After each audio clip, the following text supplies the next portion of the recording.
Leave the Willows Still Weeping.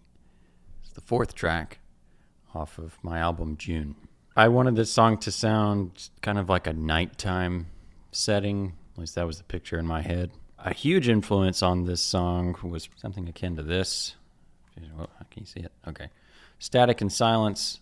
It's an album by the band The Sundays, one of my favorite bands. I always have a lot of respect for them because they just did like 3 albums and then said goodbye.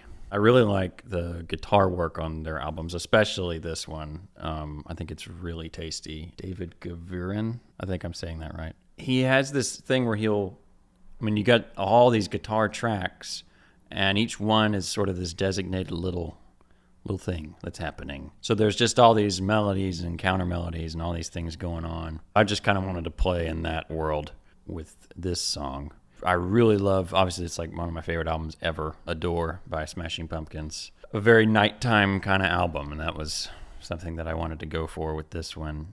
Lyrically, it's pretty straightforward. In the words of Stevie Nicks, players only love you when they're playing, So but it's kind of just that vibe, that idea. I had written this song. I had a first draft of it, and I had all different lyrics, and I actually don't remember what they are. I guess because they were kind of forgettable. You can sit down and just bang out some lyrics, and those are it the first time through. But I do think that being honest with yourself and being like, could I revise this to be better? Like, is it hitting me?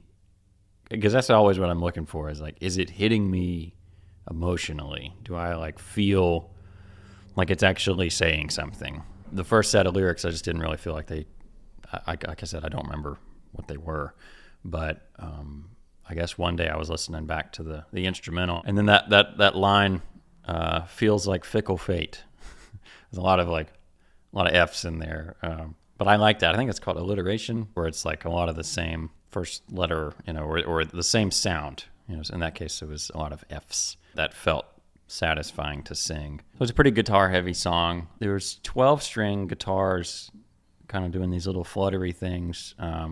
At the studio, we did this. I think those might have actually been old tracks that I did for the demo, but I just ended up keeping them. But we would run them through a tape echo machine that Jimmy had at the studio, and you can get such beautiful sounds out of that. It's pretty hard to beat tape echo. It's such a natural, beautiful sound, and weird and fun. In sort of homage to one of the songs off of this record, it's the last track called Monochrome.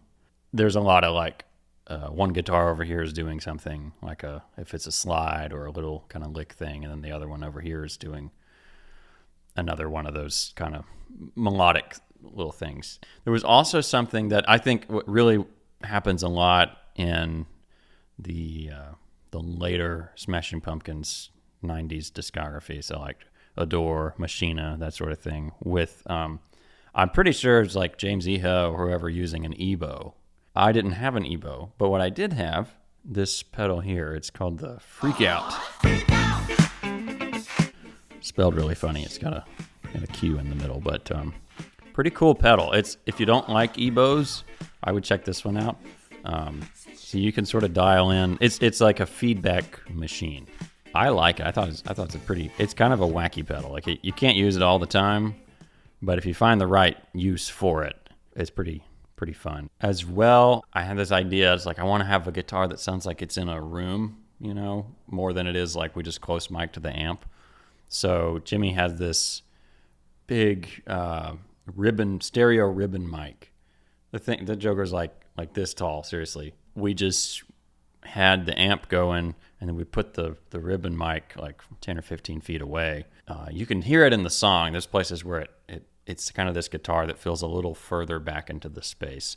When it's tasteful to do, I prefer things to be sort of back in the room, almost like you're watching a band play, as opposed to the more modern way of doing stuff, which is like everything's super duper close and tight and compressed as close to your eardrums as possible, and there's just bam, bam, bam, just hitting you in the face.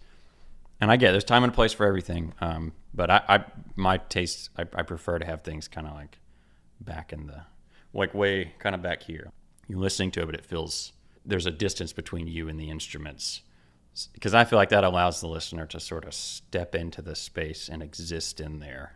I'm not saying that I've always perfectly abided by that rule, but I think as I've gotten older and I've sort of understood a little more about mixing and like what I like, I think that that's generally more what I lean towards. Another thing too is like running guitars and all that stuff through tape to really smooth things out, round it out. If you have a VHS, you can get some cool, really smooth sounds. For anyone wanting to try some analog experimentation, getting your mixes to sound smoother and more glued, I recommend going to your local thrift store, Goodwill, whatever, and looking around for a VHS player for $10 or $15. And then it's easy to find old tapes. If you have any questions, if you're like curious about doing that, let me know. There's also like hundreds of people on YouTube that can tell you about all that stuff. I think that's about all I had to say about the song.